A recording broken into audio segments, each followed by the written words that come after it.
Fast Hug, criado por Jean Louis Vincent em 2005, consiste em regra utilizada para facilitar a memória relacionada à sistematização de certos aspectos do cuidado em terapia intensiva.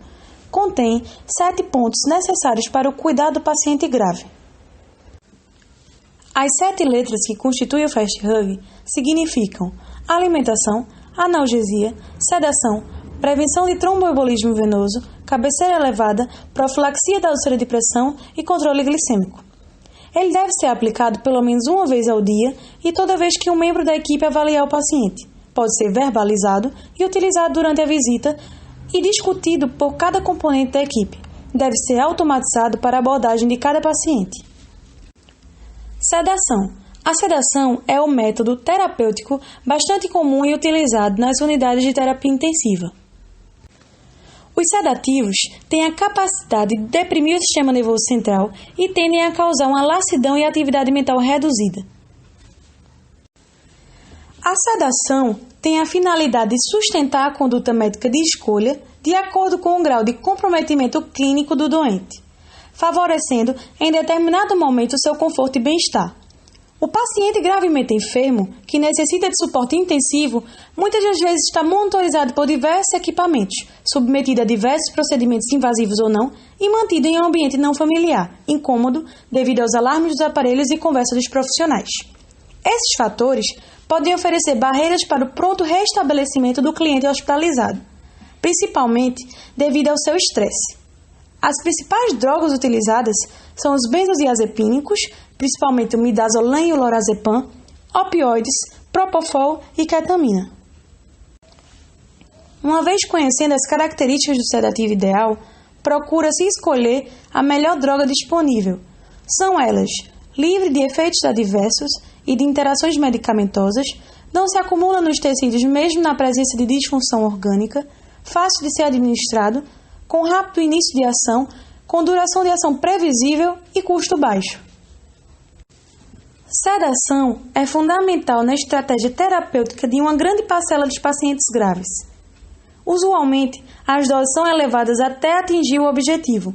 Entretanto, na literatura, a sedação é indicada para diminuir a ansiedade e o medo, adequar o ciclo sono-vigília, diminuir o hipermetabolismo, controlar sintomas cardiovasculares como taquicardia, consumo de oxigênio, obter amnésia durante paralisia da musculatura respiratória, controlar a agitação e facilitar a ventilação mecânica.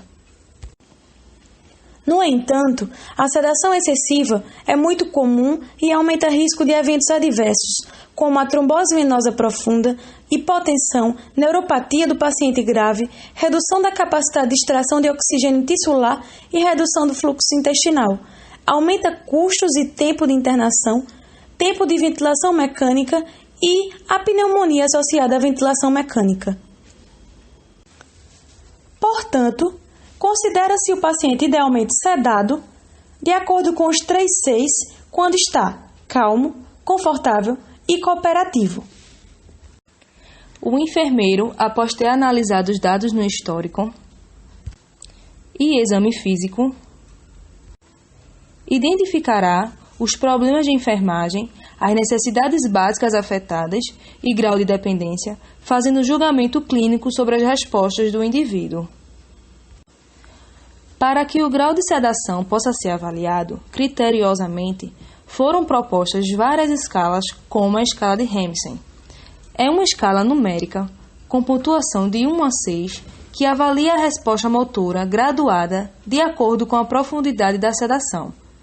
Com a avaliação da sedação, seguindo a escala de Ramsay, pode-se ajustar a dose da medicação para o cliente, ressaltando a importância de que cada indivíduo tem sua peculiaridade e singularidade, onde um cliente não necessariamente tem que ter a mesma dose do outro, haja vista que a dose da droga de escolha é baseada no peso do doente e no quadro clínico.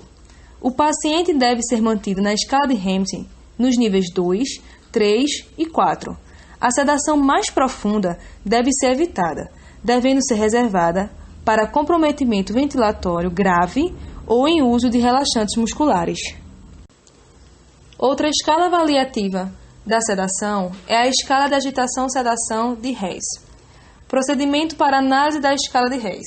Primeiro, observar o paciente se está alerta, inquieto ou agitado, de 0 a +4.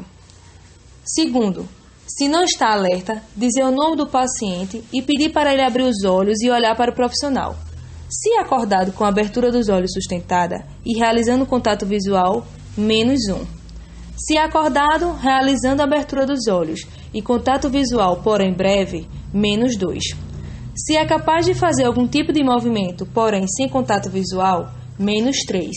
Terceiro, quando o paciente não responde ao estímulo verbal, realizar estímulos físicos. Por exemplo, se ele realiza algum movimento ou estímulo físico, -4. Se ele não responde a qualquer estímulo, -5. A enfermagem é responsável pela aplicação das escalas avaliativas de Ramsay e Reis, de acordo com a rotina do setor.